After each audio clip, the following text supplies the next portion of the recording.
Kasi sa hipon, hindi pwedeng maraming sa hipon, hindi pwedeng maraming yumot, hindi katulad ng isda.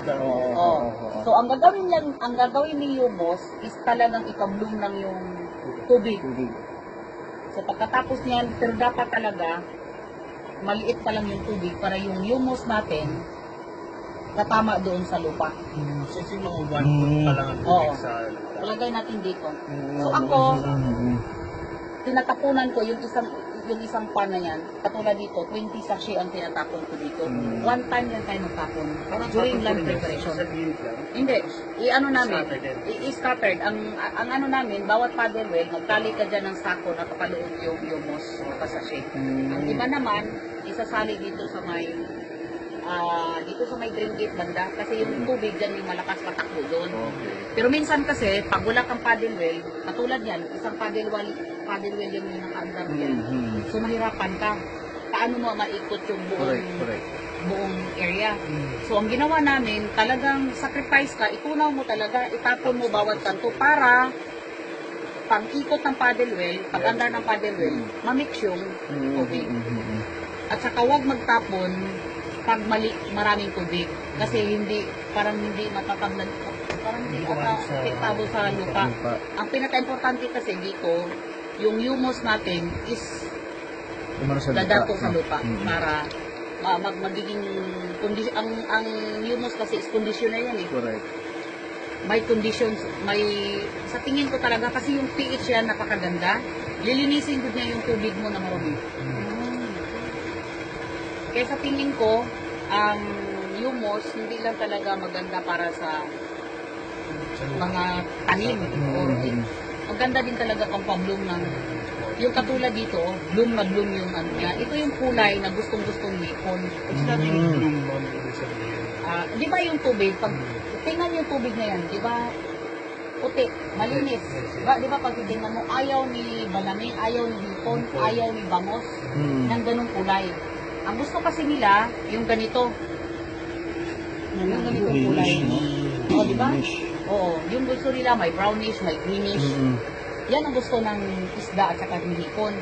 Ngayon, pag hindi mag-bloom yung tubig mo, ibig sabihin, hindi maganda yung hipon mo. Pero mag-bloom yung tubig, katulad nito, katulad yan, it means, mabubuhay sila.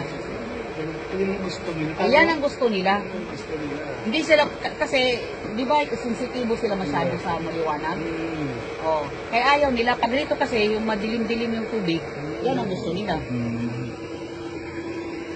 Kaya kung may hipunan kayo, katulad yan, huwag na kayo bibili ng mga triple kasi yung iba, yan talaga ginamit nila para gaganda daw yung lupa.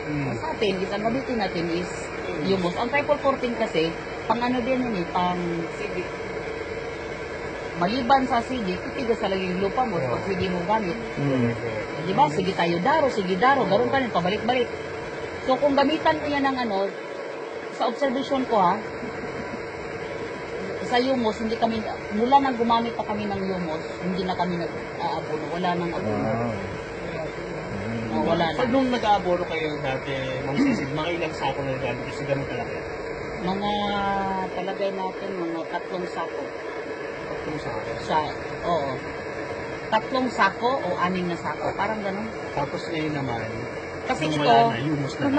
yung wala na. Ilan sa sila itong ginagamit? 20 na yung ginagamit ko. Hindi ko nang hinayang sa 20 sachet. Magkano naman ito? 200. Magkano lang yan sa akin? 200 plus. 4,000 lang. Sayangin ko ba yun? Ikitain ko dyan, million naman. Yes. Tama. Diba? Yes. Hindi ako manghinayang gumamit ng marami. Wala naman siyang wala. Sa pag-land prep mo, lalo bagong bukas yan na paano yan. Talagang yung land preparation ang pinaka-importante. Crucial eh. Very crucial. Hindi mag-depende yung ganito. Oo, Depende sa mag-depende. paano mo yung land preparation. Kasi kailangan talaga maganda yung tubig mo bago ka magbitaw ng fry. Kasi alam mo ba, ang fry is 30 cents yung isa. Ang nilagay namin dito is 200 at 2 million times 30. So 600,000. Fry pa lang yun. Tapos na dami ng Yan. So, kain muna tayo.